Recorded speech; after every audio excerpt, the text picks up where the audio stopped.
The following is a Roll Poll production.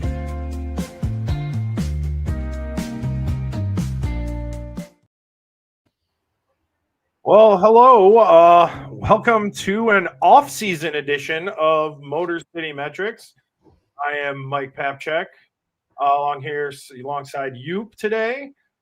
We don't know if Chris is going to make it tonight, but we may see an appearance from Chris Brown tonight. Rogelio is taking the night off. He's working an event for his day job. So professional obligations. Yeah. Cool little thing that he's doing there. But anyway, welcome in. It's been a little while. The World Series came and went. We are into the off season. All the postseason awards have actually been given out now. Mm-hmm. And there's not really much real intrigue with those. But anyway, it's good to be back and talking again. Hi, Kevin. Welcome in. It's nice to just talk a little bit about baseball again. It's been too long, really. And I am just real bad at openings here, so I don't really know what to do except to just jump right into it. Well, it's good to talk to you again, Yoop. How have you been, man? You know, it's been a busy couple of months here now that we're moved from Iowa to Minnesota. We're almost to the point where we feel like we live here now. But as you can see behind me, there's still some boxes. There's stragglers we're getting put away. Mm-hmm. But it's just good to be here and, getting settled. Getting winter started, getting the hot stove started is going to take a lot of stress off everything because I just like to lose myself in the hot stove league stuff as we move forward. Yeah, honestly, I've been living out of boxes for years. I moved a ton in the last 5-6 years. Currently have a terrifying stack of boxes right here behind the camera that has fallen while I've been in bed, which is and it's 2 feet from my bed. Thank God nobody was hurt. My girlfriend was over. It was, I don't know. I didn't really look at it recently, but it does look kind of scary now that I mention it. Keep an eye on that. But anyway, back to baseball. We've got, honestly, a ton to talk about. Sure. Something that I feel like is just the only thing anybody wants to talk about, but it just means that we have to at least bring it up. I mean, Tarik Skubal, he won another Cy Young. It's back-to-back. I know we expected it, but it happened. And it's official. He's your Cy Young. And before we get into the topic I don't love, can we just appreciate that he won back-to-back Cy Young? It's not anything nobody's done it in the AL since Pedro Martinez, right? That's 25 years ago. In the world to him, he definitely earned it. He won the voting by a lot more than I thought he would. I thought he would win. Don't get me wrong. I thought for sure he'd get it, but I thought it'd be a little closer. But he dominated the vote, and it's deserved. I mean, he's been the best pitcher on the planet for the last 2 years. Paul Skeen's really the only one who could probably claim that title this year. But really amazing. He's now at the point where a couple of things come into play for him. One, back-to-back Cy Youngs, 3 really good seasons, one more season possibly coming in Detroit, if not more. We'll see how it goes. He's in that discussion now in the top 2 or 3 for Tigers all-time pitchers. He's right there.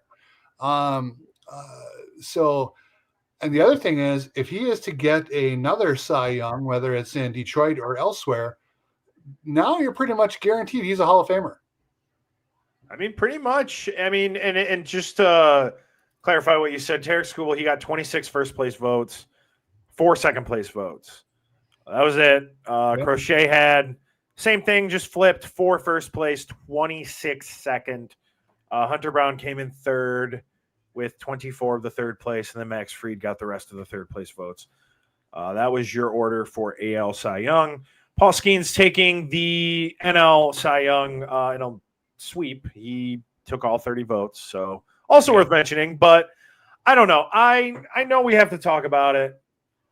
And I hate that he's bringing it up like this, but really that's the way the fans are looking at things right now.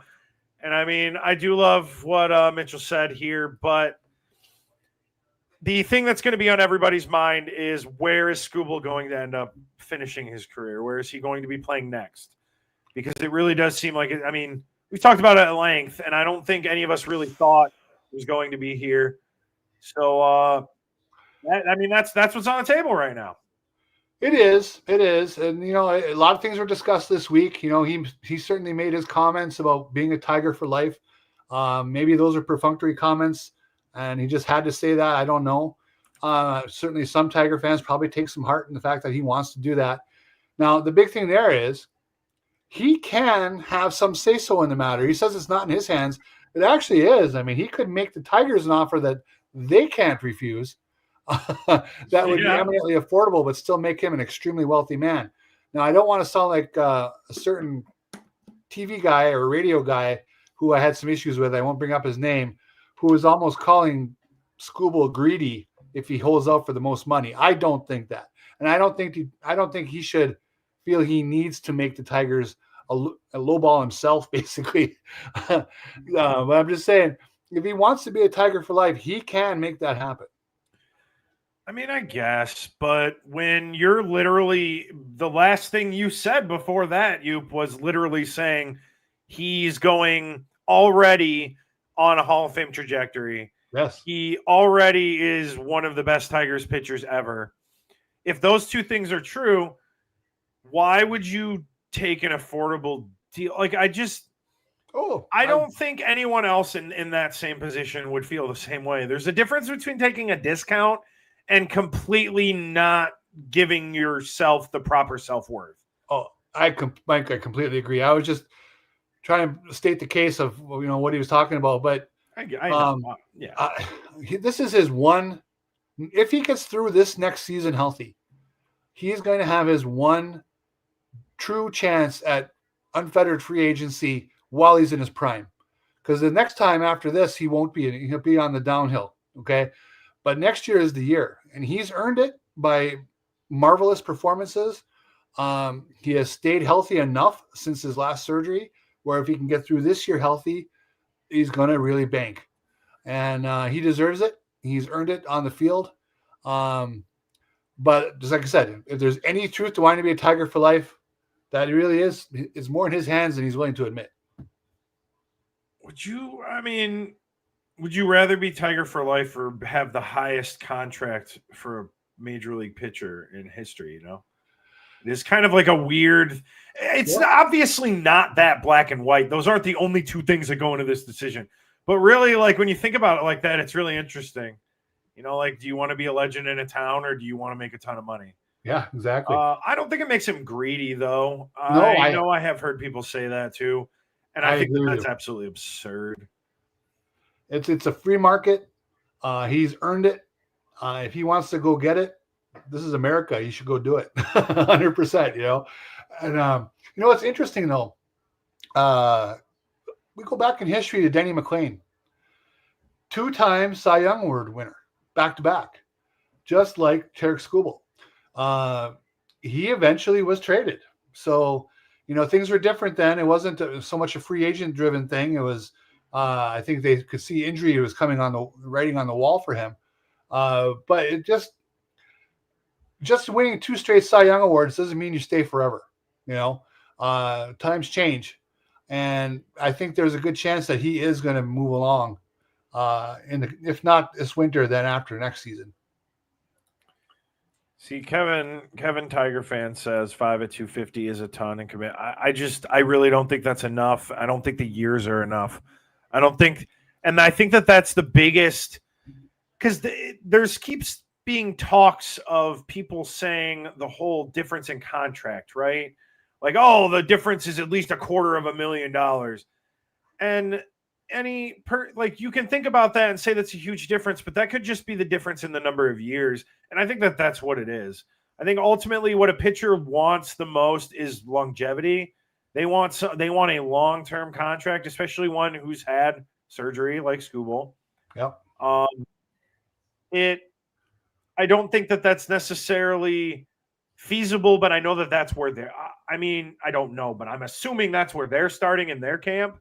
So that is a large gap to cover, and I I'm not saying that they shouldn't do a lot to keep him here, but I understand their apprehension from wanting to pay a pitcher for 10 years. You know what I mean? Right. Maybe that's not the only thing that they can do, but it kind of feels like that's what he wants. So I don't really know if that's on the table. And I don't know if what will he do if he was offered something with a lot of deferred money? Are the Tigers looking to pay, play in that kind of a pool where they defer his money and, keep it relatively affordable in the near term? Kind of like, maybe not to the extent Ohtani did, but maybe something like Max Scherzer did once upon a time when he left Detroit. He turned down a lot of money in Detroit. At that point, Dombrowski said the biggest no that he'd ever gotten. I think it was $146 million in the money of those days. So Max Scherzer won that bet. He turned it down. He was healthy, and then he took all that deferred money from Washington, and he's been just raking in cash ever since. He's the story for Skubal, where Max has been making a lot of money all through his 30s into his 40s. Skubal has to hope he can stay healthy and kind of emulate what Max did. I like the comparison. Max Scherzer was another great pitcher, obviously, that left elsewhere.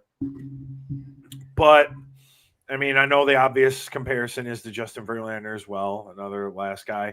Did you know, the Washington has been deferring a lot of contracts, apparently. Did you know, Kyle Finney's contract was deferred?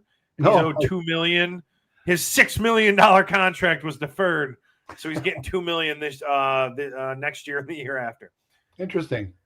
I did not know I guess that. Washington has been doing that too, but I don't really know. I guess the Tigers haven't really set a precedent with doing that with anybody, at least in their own contract terms. Right. So I don't really know if that's something that they're willing to consider until they do it. You know what I mean? I don't really, because it is something that we've seen more and more teams do, but until you do it, it just doesn't, I guess, until teams were doing it more recently, you didn't even really know that was an option.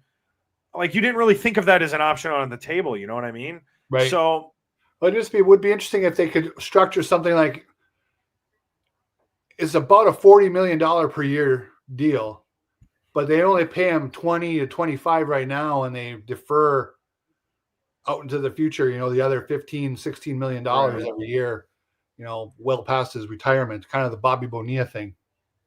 Yeah. I mean, it depends. I like I said, it'd be interesting. I wonder if this front office would be willing to do something like that. I wonder if that's something they would consider. But I mean, unfortunately, like I said, I just don't feel like I can confidently say that they would until they do something like that with somebody else, unfortunately. I guess the thing there is if Skubal was amenable to it and Boris was amenable to it, who else does Detroit have, or have they had, who you would want to do that for, right? If it's not him, who are they going to do it for? Yeah. Who are they going to go to extraordinary measures to sign? If they're willing to go the distance to sign him, then it's all on Skubal and what the market will bear for him. Hopefully Detroit's just not, putting in big offers, and that just sets the mark for other teams to beat. Right. I mean, it feels like I do feel this. I do feel like it's not really. I ultimately do not think that they're going to keep him here. I also don't know if they will ultimately trade him or not, and when that might happen. Right. I've been on board a long time with I'm okay if they decide to keep him for 2026, try to make their best run, get into the playoffs and go as far as they can go, and use Tarik Skubal to do it, and then you bid him farewell with a draft pick in your pocket. That is not the end of the world. It's not as horrible as some people make it out to be. That's just how you got to do business sometimes. And I could see that definitely happening. The other thing is, if they don't trade him this year and they get off to a rotten start, and let's say they're under 500 at the All-Star break and the trade deadline's there, they could probably trade him then and get at least 80% of what they could get for him now. Well, I actually kind of disagree with the first thing you said. Okay. Naturally, I think that if you keep Skubal and you don't, as you were saying that, I was debating whether I want to say win World Series or make World Series. In my mind, it's one of those two. If you don't make the World Series and that option is what happens, then I think that option is terrible, and that one's the biggest gamble. That one is because if you keep a player of that caliber for just a compensatory pick, and if you do nothing with him in exchange for that, and that's a lot to put on an organization that we don't really know what it would look like for them to go all in the first place. All in for them almost just feels like promoting more of their young guys at this point. We don't really know, but I don't know. I am worried about that option being the option that they want to do because I think that would require them to go all in. They would have to go all in. You would have to take it. You'd have to give up somebody you don't want to give up to get a ready now guy. I don't know. I haven't seen Scott Harris be ready to do that. In Europe, you're saying they'd have to get an Alex Bregman or a Bo Bichette. They would have to get Edwin Diaz. Maybe they need to get tangible guys. You don't need to get the biggest names, but you need to get big impact guys, and you need them in all facets. You need a starter. You need bullpen arms, multiple bullpen arms. You need right-handed bats. Like it's multiple things on several fronts. And that kind of brings it up to the next question. You wonder who's going to fill one of those holes. Is it going to be who the fans want? And that's Kevin McGonigal making the team and providing an additional bat. Or is it going to be a guy that signed a 1-year deal that has been offered a qualifying offer in Gleyber Torres? Mm-hmm. So I don't know if there's any credence to it because there's not much going on in baseball offseason right now. Like it's before the winter meetings. Like we have enough to talk about now, but I just mean like in the grand scheme of things, like nobody's signing. We're not doing much. So the Tigers got Dugan Darnell yesterday. Yeah, right. And that's like big news because that's the only thing that's happened. I put the over-under at about 33.5 between now and the day he gets assigned to Toledo of me calling him Darnell Dugan instead of Dugan Darnell. It just seems like a more natural thing. But I've been seeing a lot of lists about qualifying offers just like across the internet, right? Yeah. And a lot of them list Gleyber Torres as maybe not like top 1 or 2 or 3 people most likely to accept the qualifying offer. Now, we kind of talked about this on our last show because that was one of the big looming offseason things. Like, are they going to extend him a qualifying offer? Do they want to risk him taking the spot? But I think it's worth mentioning because it does kind of feel like if he takes that spot, he's obviously going to be on the roster all year. And that kind of clogs up the middle infield for a guy like McGonigal. Well, yeah, I think that when you look at that list, if you were going to rate the guys who might accept, he's definitely up there. I agree with folks who say that. However, let's remember it's around 90% or more of people who get a qualifying offer reject it. Okay, so the odds favor rejecting it. Yep. Now, $22 million is a raise for him this year. So that makes sense where if he did take it, that would be a reason why. What does what do his people think is out there for him? Obviously, they've probably had some off the record discussions, under the table discussions about what could possibly be there. For the Tigers, of course, if he does decline, the magic number is $50 million. If the total value of the deal is $50 million and $1, then they get a draft pick in the low to mid 30s. If the total is $49 million or less, the pick is going to be somewhere in the 70s, 75-ish. So It's a big difference, no question. Either way, the Tigers, if he rejects, they get a nice little draft pick, and everybody can be happy about that. Yeah, If he Kaiser. stays, Kaiser just pointed out Christian Stewart was who we got. yeah, I like that one. That was good. You could do that with a million things. There's a lot of Oh, for sure. Just worth.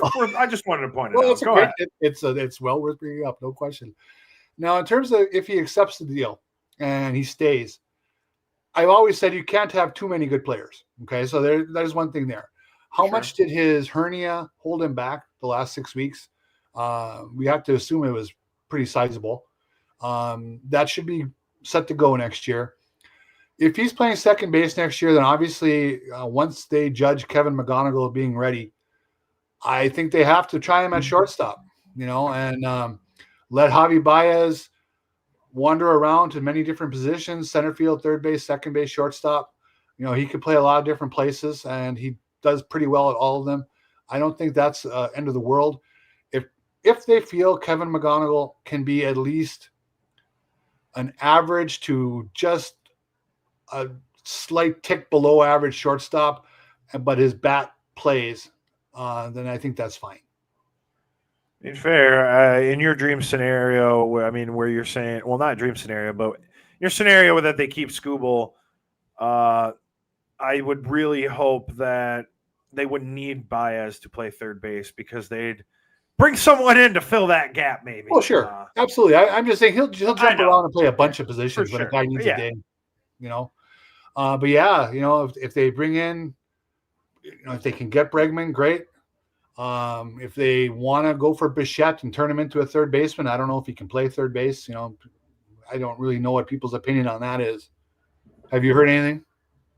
Not really. Not on Bo Bichette's. What were his metrics here? Hold on. Go ahead. I'm going to look it up on Fangraphs, how they rate Bo Bichette here. And now the other thing, too, is Kevin McGonigal, let's say he hits 290 in spring training, okay, and he shows a little bit of power. People are going to want him there on opening day. There's no question about it. The Tigers will have to make a decision if they want to have him there on opening day, or do they want to keep him in the minors for about 10 or 12 games and bring him up and gain that extra year of control before free agency, especially with the lockout looming in 27 and a year might be scratched or at least heavily altered. Right. So I have always been in favor, as long as the rule is there. It sucks for the player, but teams are stupid not to gain the extra year of control because you just don't know who's going to win. People will say, well, he could win the Rookie of the Year and the Tigers would get a really choice draft pick, which is true. But counting on being Rookie of the Year, if some dude has 2 hot months for the A's, who we've never even heard of right now, and beats them out for the Rookie of the Year, that kind of crap happens all the time. You'd have to be pretty confident in it, of course. Bo Bichette actually had the worst defensive. This is per Fangraphs. Okay. Per Fangraphs stats, he had the worst defensive metrics of his career this year. At shortstop. Rookie year, it was the only time that he's been rated as a negative defender per Fangraph metrics since his rookie year in 2019. Now, I don't know if that truly matters because if you really look at defensive metrics like that, there are a lot of really widely accepted good defensive players that just kind of have bad years. Yeah. I can't tell you that I watched enough Toronto Blue Jays baseball to really tell you how good Bo Bichette is at shortstop. As if he'd switch a position. As a guy getting a little older, I don't know if maybe third base is easier if he's still got the arm for it, but I don't know. 28's not old, but. Well, the biggest thing, of course, is this, right? We saw what happened to the Tigers offense when it died for the last 6 weeks of the season, right? They need another hitter. Is he that guy? He potentially could be that guy. And whether if he's just a so-so third baseman, you could probably live with that. Is that who you would? I didn't even really prepare for this, but is that who you would want? Who do you? I like Bregman. I've always liked Bregman. Yeah, and obviously they went after him once, so you think maybe they'd probably be interested again. Just offer him the same deal, I say. Same deal they did last time. They're like, There you go. he's actually projected to get like basically the deal they gave him last year, at least from what I've been seeing. Yeah. At least in terms of annual. But what I did, I mean, we can kind of move into, I think the biggest need for the Tigers. I mean, obviously they need bats. Obviously this offense is going to need help. But I think right now the spot with the biggest holes is the bullpen. Mm-hmm. The bullpen is like, I mean, who are you relying on in the bullpen right now? Crickets? I don't have the cricket sounder, but that's what I'd be doing right now. And I mean, I guess we also should bring up that Alex Lange gone from the organization. We say goodbye to the former Tigers closer. DFA'd for, I already forgot his name. Dugan Darnell. Yeah, I said it right. Not Darnell Dugan. That's his name, not Darnell Dugan. Double D. From Northville. He Northville, Adrian College, graduate of Adrian College. So that's real interesting.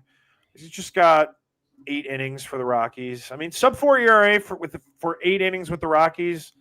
Small sample size, but I'll take it, man. Like he might have got their pitcher of the year. Yeah, right. I mean, you're used to seeing 13 in your first couple starts, in that ERA spot. So, but ultimately, not a guy you're expecting to contribute immediately or have any profound impact on the roster when it comes to like relievers.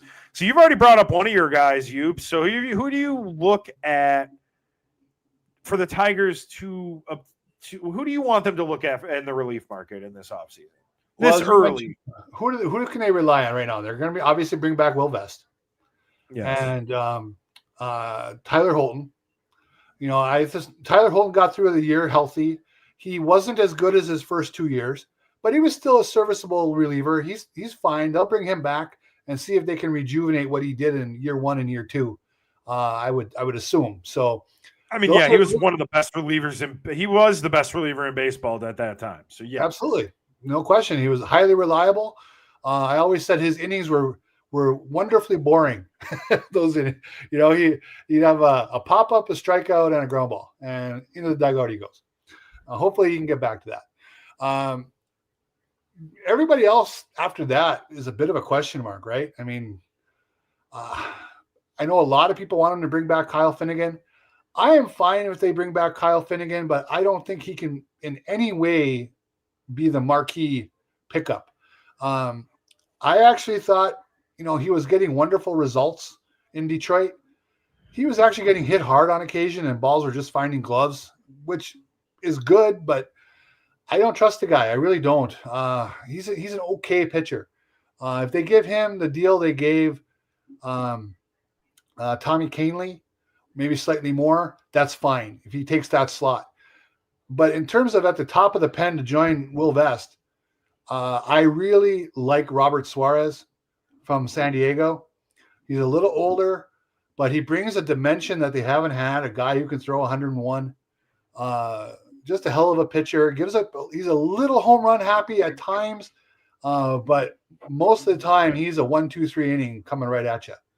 And then I also still like Raisel Iglesias, also 35 years old, same age, but a guy who had a rough start last year, but then came on strong in the second half and put up a year that he's typically puts up. I mean, he looked similar to the guy 3-4 years ago.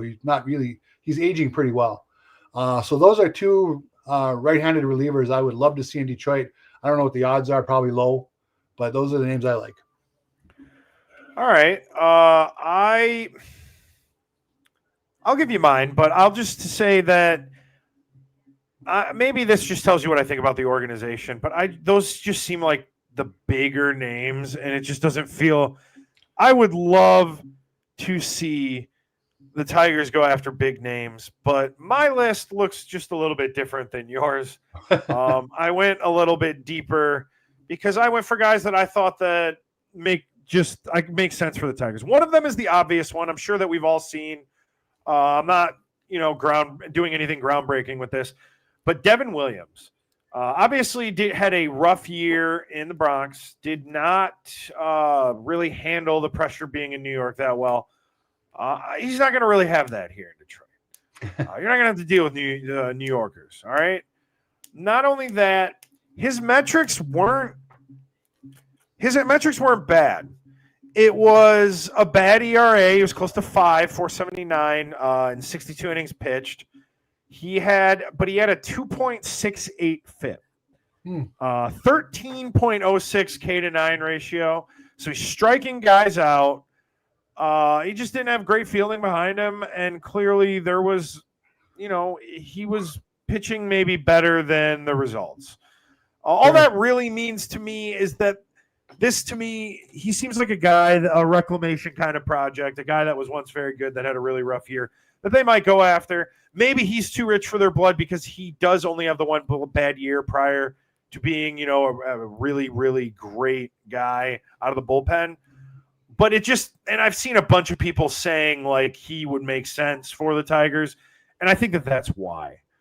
And I wonder if you could get him, since he's coming off a down year, and if he wants to be the lead dog on the market some year, would he take a 1-year deal? Right. Maybe 1 year with a player option for year 2 with a nice buyout. So he could make good money next year. He does well, decides I'm going to opt out. I'm going to take $5 million from the Tigers and go hit the market as the top reliever. I mean, that would be probably a nice outcome for the Tigers. Get a big year from him. Right. Yeah. I would love a 2-year deal with that second year playing a player option. That sounds wonderful. The second one, welcome to Toy Degenerate. We started 9:10. Finnegan, I actually think, and Tyler Parker 93 here agrees. I think, and you brought up you'd be fine if he wasn't like the marquee signing.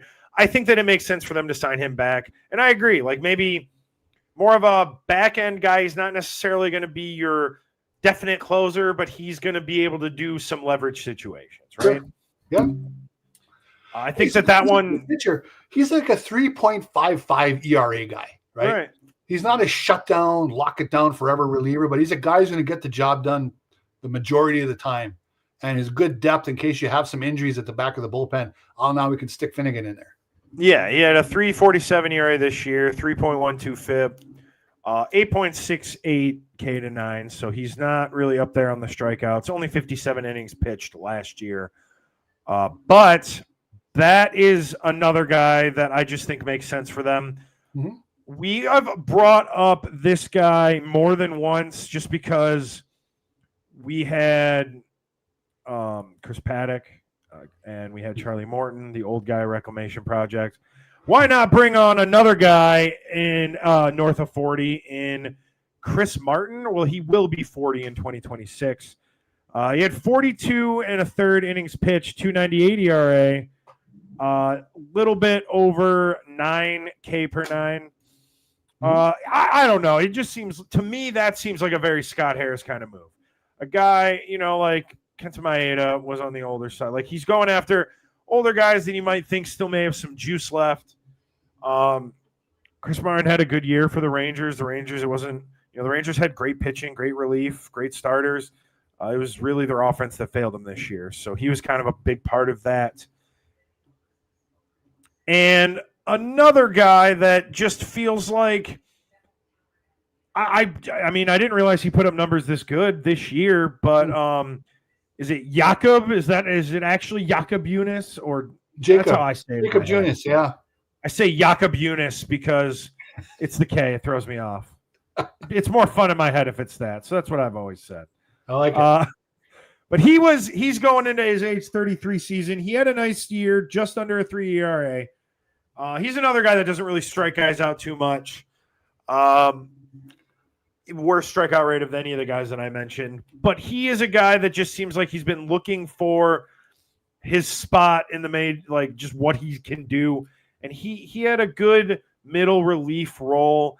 And he just seems like another kind of guy that the Tigers would like. I'm sorry that none of these names are necessarily sexy. David Williams could be a sexy name if he gets back to his, but no, I know none of these names are super sexy, but I would be okay with them looking at guys that maybe aren't super sexy, but serviceable, because really it seemed like all their guys imploded. Like Canely imploded. Breby imploded. Yeah. So, like, I want a guy that would be more steady than that. And well, Jacob Junis, he strikes me as kind of that guy who's the quiet assassin. All of a sudden you don't think you're like, okay, Junis in there, whatever. But then he's all of a sudden 4 batters later, he gave up a single, but he's walking into the dugout. That's just kind of how I view him. He doesn't blow anybody off out of the batter's box, but he gets outs. Man, I did not expect to be looking at Jakob Junis's baseball reference page for this show, to be honest with you. It's crazy where we go, but here we are. Oh, it's not working. I mean, I want to say this is his best year in a while, but no, it looks like he was good for Milwaukee. Yeah. Oh, he's decent pitcher. Last year. If the Tigers walk away with him this winter, again, you're right. It's not sexy. Nobody's going to throw a parade, but it's probably an effective signing. Yeah, and those are the kind of guys I think they need to look for. Maybe to save money for Skubal? Question mark? Maybe. That's the thing, right? If you're going to keep him around, as you mentioned earlier, you got to go for it. That's why do you jump into the deep end of the pool for the Edwin Diaz's of the world one time? Right. And I agree they're probably not going to do that. But I think the next level down is Robert Suarez. Right. Iglesias. For sure. Like maybe not the top tier, but they're like right there. They're up there. Man, I would love it, but it's taken some getting used to this Scott Harris regime, just in the way that they do things. We really just haven't seen the way that they want to build a real winner, because ultimately it just didn't seem like they thought they had a winner this year. So, we don't know what all into this franchise would even look like. To this front office, you know what I mean? To the ownership. I'm seeing Kenley a lot in the comments, as well as Ryan Halsey. I can see Kenley Jansen maybe, but he's a bit of a hothead, and I worry that they would worry about the clubhouse culture fit with him, right? Yeah, that's part of it. And also, you just wonder at some point, when does he turn into Joe Nathan, who was fantastic for his whole career until the minute he signed in Detroit and he got old. That's one of the other risks you take as well with guys like this, He's been real steady. Just looking at he did have his worst FIP since 2018 here, but that was his last All-Star year, so take that for what you will. 29 saves, 2.59 ERA for a really bad Angels team. I don't think that'd be a bad signing. It would be his year 38. It's not a bad. I think that makes sense too, just from that aspect. But Benny the Blade here mentions Peter Fairbanks. I've seen that a couple times. I'm not trying to. Now he's hurt a lot. Anybody here? He does get hurt. But he's like 6'8". He comes. It's like he's right on top of hitters when he releases it. Might even be taller than 6'8". Maybe 6'10". Whatever he is, he's tall. It's got him listed as 6'6". Oh, really? Oh, okay. I thought he was even taller. He looks tall. I think his legs are long. But anyway. Drafted from the University of Mizzou. Look at that. Guy's throwing 100, he's pretty nasty. And, you pair him at the back of the bullpen with Vest, you got something there probably. Now, what kind of a – yeah, Peter Fairbanks makes sense. I think Taylor Rogers is a bit of a bigger stretch there.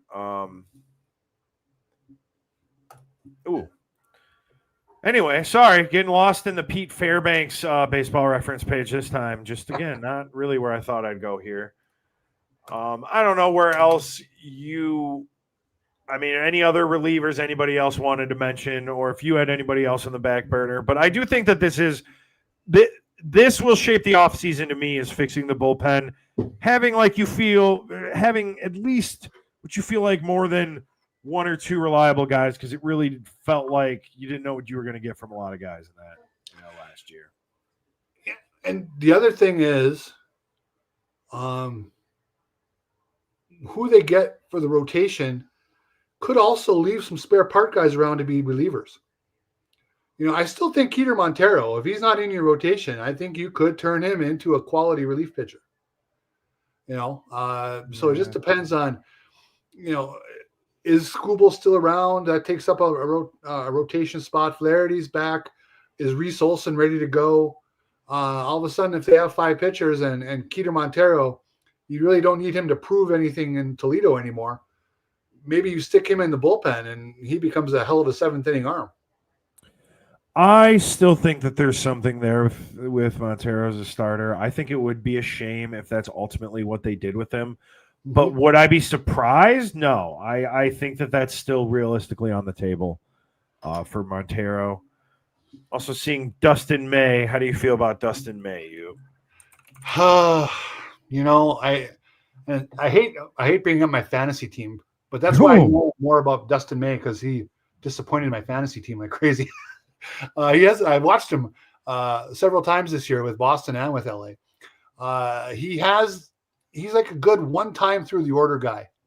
He looks like, he's going to dominate tonight. And all of a sudden, that second trip through the order, not so hot. So he's been hurt a lot in his career. He certainly has some lively stuff. He's also another guy. Man, if you just ask him to go out and get 5 outs for you out of your bullpen, he might have a better chance of doing that long term than being a starter. Yeah, and who knows what he's going to be looking for at this point. I mean, it's possible. That's definitely on the table. I haven't really thought about Dustin May, to be honest with you. The first picture up on Google here, he looks terrifying with a white background with that bright red hair.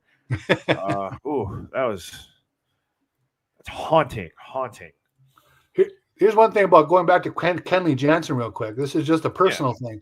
The umpire in me will hate watching him pitch, because he does all those, those little curls and little jukes and jives and moves.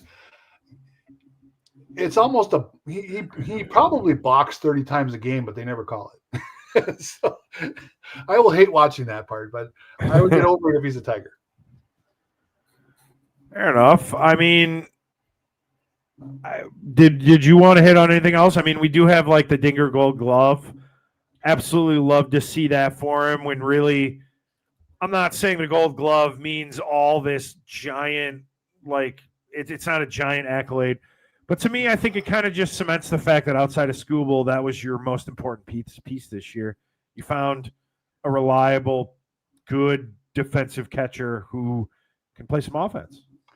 It's certainly a change from the old days, where with Cal Raleigh hitting 60 home runs, that almost would have assured, and being at least a decent defensive catcher, that would have assured him a Gold Glove, right?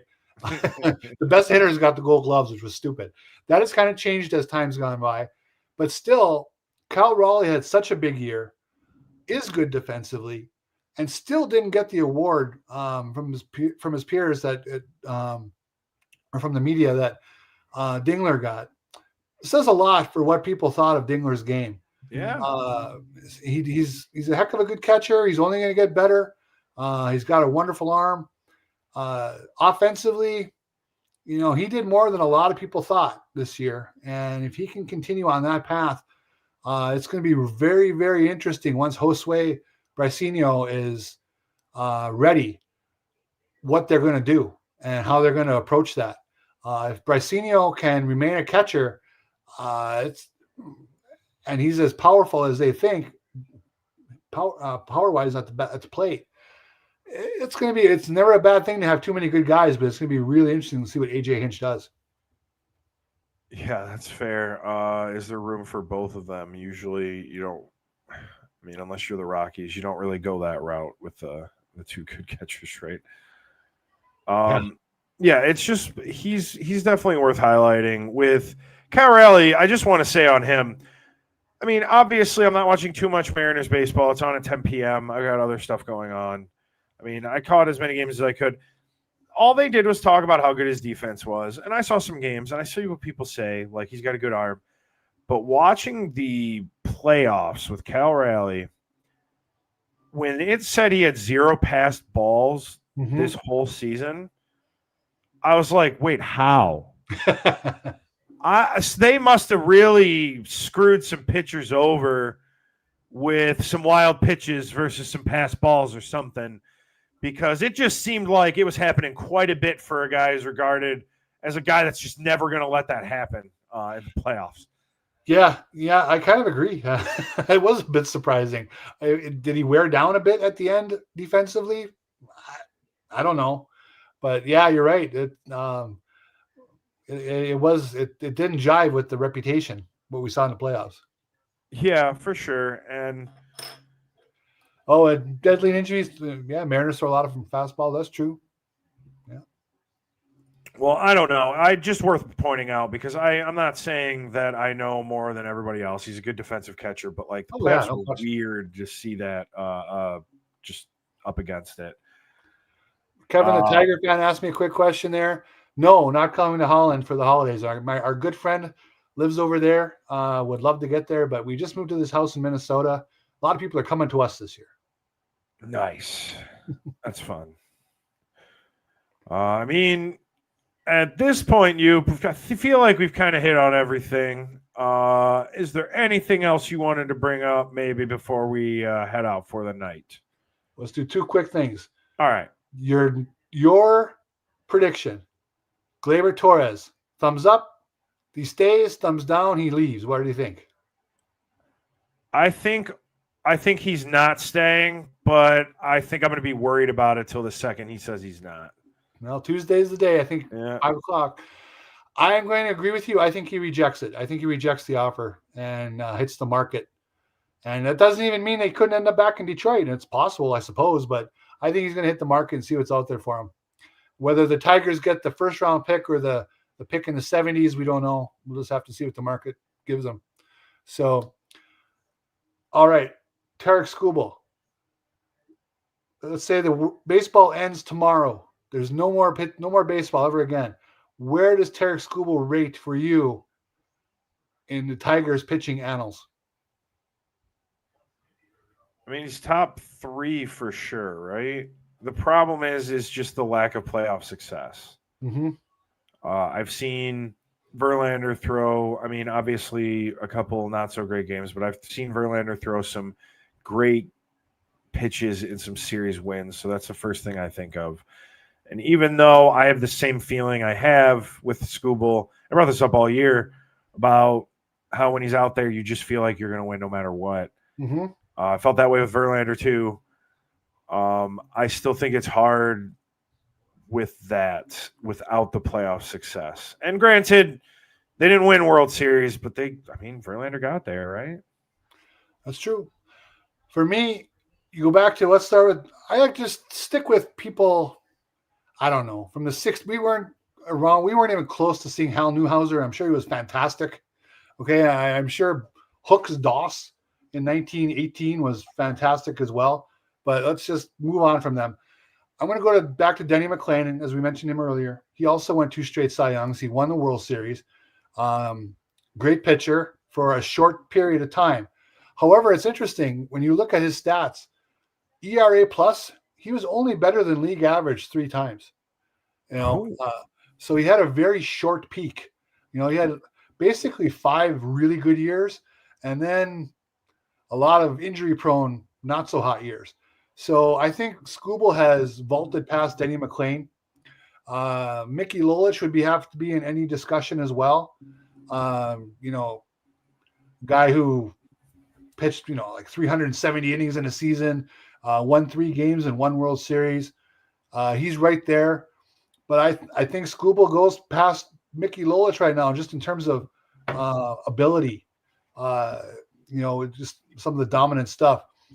So then you get into Scherzer and Verlander, right?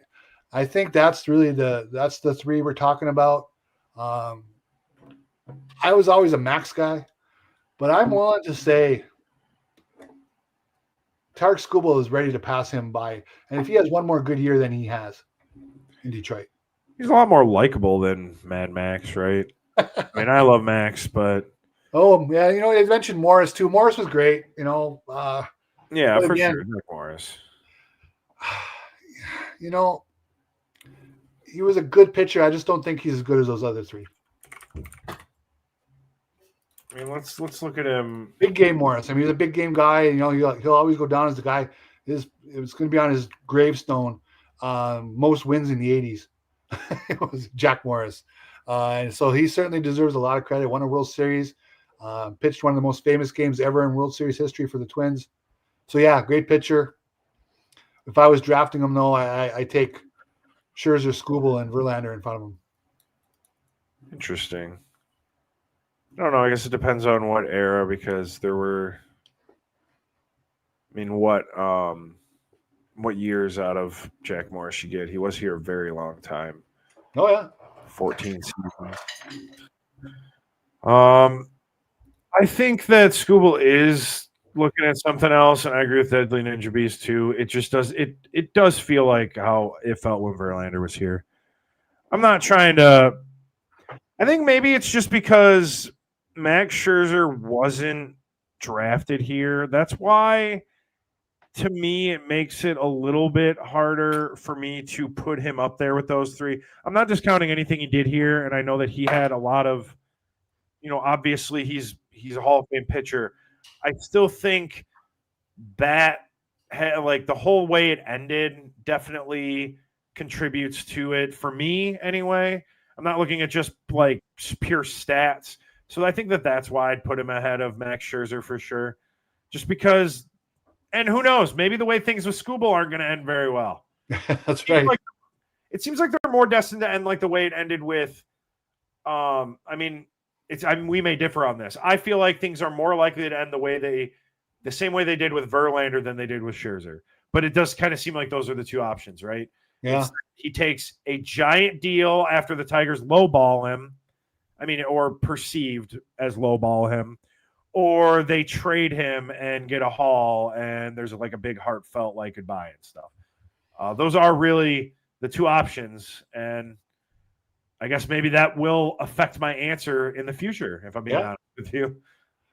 Well, it's going to be very fascinating to see this winter, and we're going to know a lot in a couple of weeks here, in a few weeks. That GM, once that owners meeting comes along, that's when stuff's going to really get pretty intense. For sure. But hey, we will dive more into the offseason in a future episode. Hopefully when we have Rogelio and Chris and the whole crew back. We'll take a look at more of the other positions that the Tigers need to take a look at. It's every position, so every position group. So we got a lot to talk about this offseason. We don't know if it'll be next week or if it'll be during or after the winter meetings. But follow us on all of these down here. They're right there. All of our social media stuff. This has been Motor City Metrics. Appreciate you guys stopping by in a slow news off season. Thanks, everyone. A lot of fun.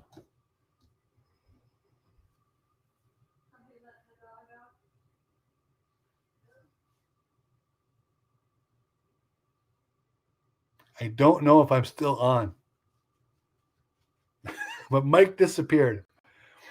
If I'm still talking to you, we will be back periodically throughout the offseason. I'm not sure it's going to be every Thursday, but hopefully as many as we can fit in. We're going to have a lot of fun talking about Kevin McGonigal, Max Clark. What are the Tigers going to do? Are we off there? Hello, yes. Okay. Anyway, back button. Hello. I kept talking in case I was still on the air. You are. So, we've got 3 months till spring training. We will be on periodically. Just keep an eye on us. When there's something to talk about, you'll see us. Thanks for tuning in, everybody. Really good to see you all in the off season. Have a good night and stay close.